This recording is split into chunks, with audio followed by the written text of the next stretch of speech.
when you sleep, when you dream, when you think of yourself 4 years down the road from now, what do you think your name will look like? Would be Serene Goh, Yale graduate, or Emily Tan, NTU graduate. What do you think of? What do you think will reside behind your name? Anybody?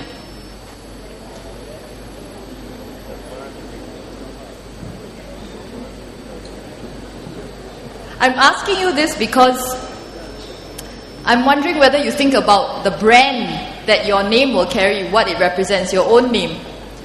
Have you thought about that? You have. Would you like it to be an Ivy League university name behind your name? Anybody? Hands? Ivy League? Oxbridge? What university name do you want behind your name? Local university? Overseas university? Independent? Okay, I've got you talking a bit, and that's a good thing. Because I think most of us, when we were your age, did not have that much choice. We would be limited to NUS, and then NTU, and then there was the option of going overseas, which would put a big strain on the family income. Obviously, you have to have a certain level of household income to afford going overseas, right? Is that problem still relevant to you? When Sandra says going overseas, 5,000 to 8,000 young people, your age group, go overseas to overseas universities, what's your first thought? Wow, a lot of money, right? And then how come so many people have so much money, right? But the thing is, they are making it there one way or another. And the reason for this is, a lot of them actually qualify for universities here.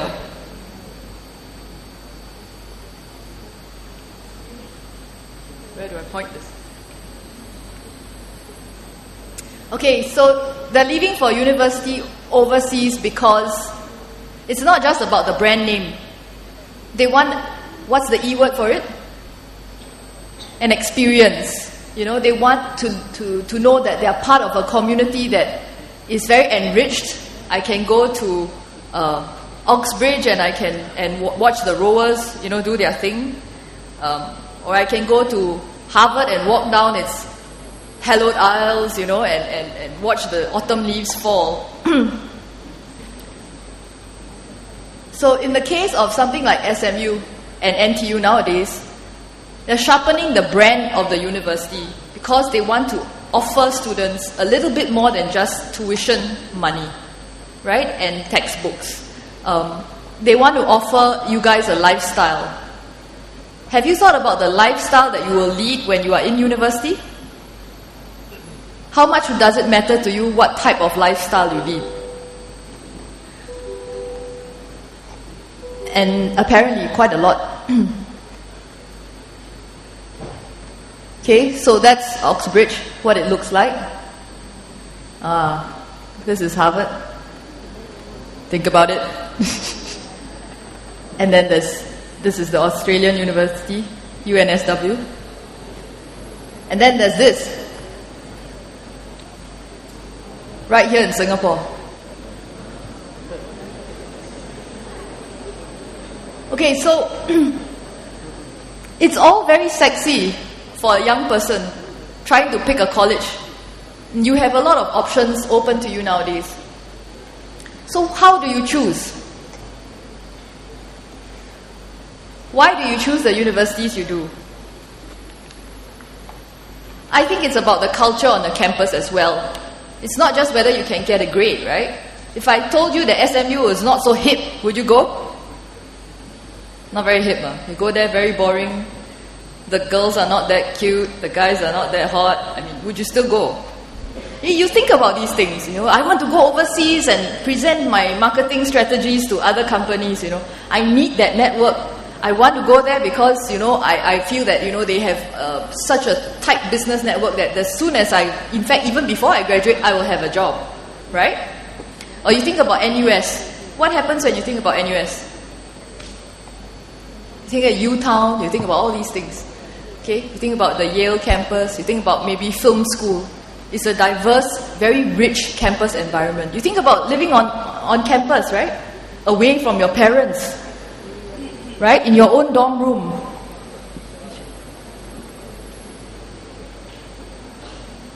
So, from an economic perspective, I think the university degree market is now a buyer's market.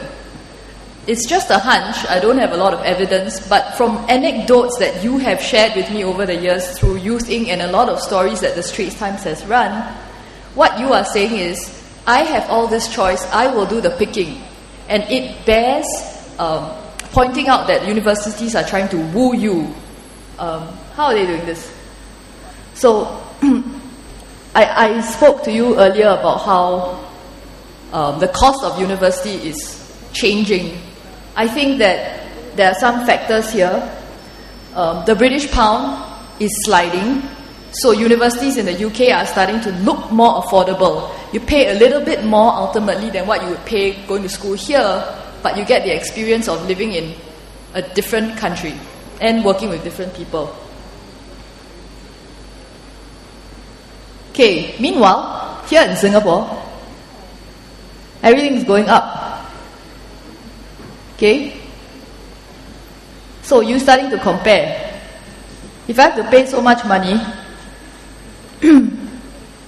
what am I paying for? Right? Even polys and ITE also, you go there, you have to pay more. That's how it looks right now. SMU, very, very expensive. Huh? NUS, NTU, not so much. NUS, kind of middle of the road kind of thing. So if you're going to pay so much for SMU, what do you want? Or even NUS, NTU. Some of you will have to take loans for your degrees, and you will have to think about paying them back, or paying your parents back. But that's not stopping you. You still will look at SMU. Enrollment is increasing, even though fees are increasing. NTU, okay, fine. And then NUS also right in the middle, but kind of dipped a little bit and then it's going up again. So, everybody knows this guy. 1 in 4 students in every cohort going to university, he pointed out. PM says, not all who apply will get admitted here because the competition is fierce.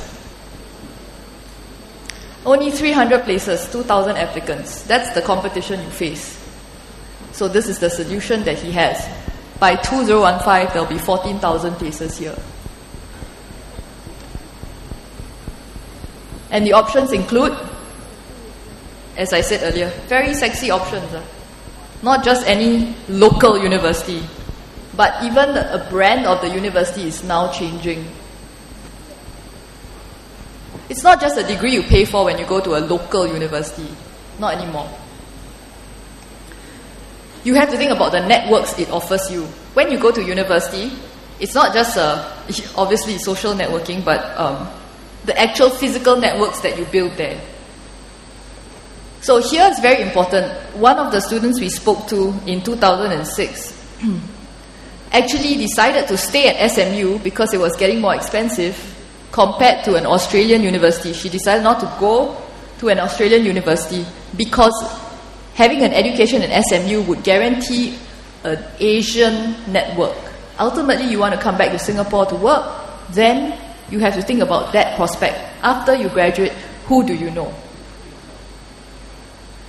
What you know is not enough, you've heard that, right? It's not just that. It's who you know as well. I'm going to add one more to it. It's what you do with who you know. So, like this guy, he actually runs a supper service to his hostelite friends. That's the start of a business. He's starting it in NTU because there were a lot of hungry people there, and NTU, is, as you well know, is kind of like going to an overseas education because it's way out. So he was actually taking orders using social media and tweeting and all that, and coming up with this wonderful idea, delivering food to hungry students at night. That's one way of working your networks. Here's another way. They're building overseas projects, and there are these global e-learning classrooms, joint degree programs, overseas job attachments, which strike everybody as, oh, I just want to go. So adventurous, right? And then there's summer exchanges. And of course, there's interaction with foreign students while they come here as well.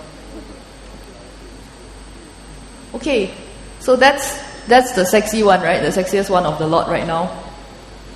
Everybody is looking towards this. And the campus is saying that it's picking its first cohort based on how risk-taking the students are. Do you think that you're risk-taking? Are you all risk-takers? Okay, that's what they're looking for. But the discussion about college culture again comes up. They want to develop a college that has a culture of risk-taking, because this culture, this fabric, this DNA is going to impact the brand of the university in future. So when you graduate, when you say the SMU difference, this is what you mean. It's not just SMU, it's Wharton too. You're inheriting part of the image of the college that the local university has partnered with. NUS Creating Change. It's got NUS Medical, NYU, all these great overseas brands. NTU, similarly, lots of additional value-added kind of names. And SUTD, of course. And these are the collaborations that you get.